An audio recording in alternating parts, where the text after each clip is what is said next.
Hi everybody, welcome to Boxing Time. On this channel you will learn a lot of news from the world of boxing. So here we go.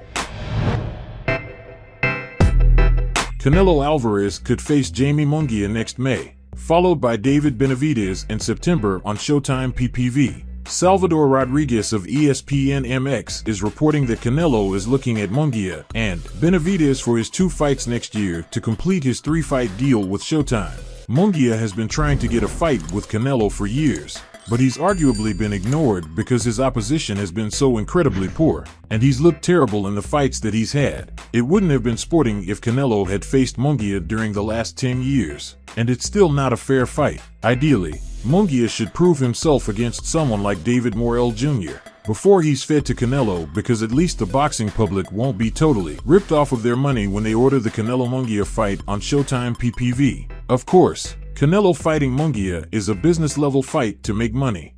The fight makes sense for these reasons. 1. Munguia is no threat to beating Canelo. 2. He's well known to hardcore boxing fans. Canelo has gotten the first fight of the Showtime contract out of the way against Jermel Charlo last September, and he has 2 remaining, against the 27-year-old Munguia and Benavidez. Despite Showtime no longer planning to place boxing events on their network after 2023, they still have 2 PPV fights remaining on their contract with Canelo that they need to get out of the way next year before they end.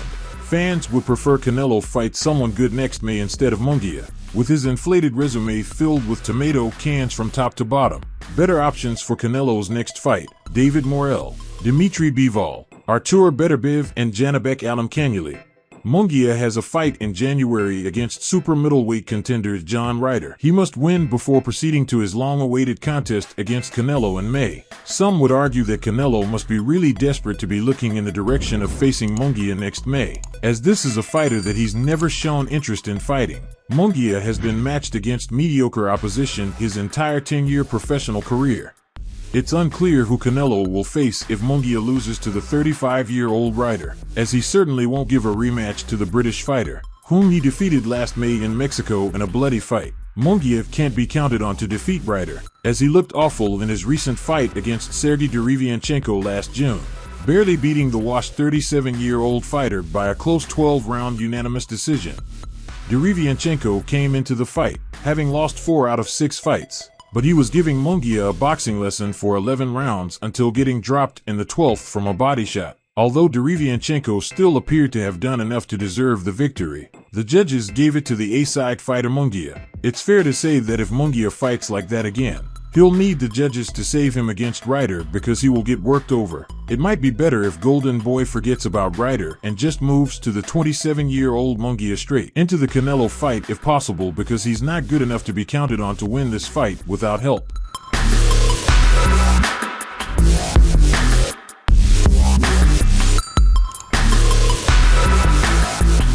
Subscribe. Please like and comment. This is very important for the development of the channel. See you later.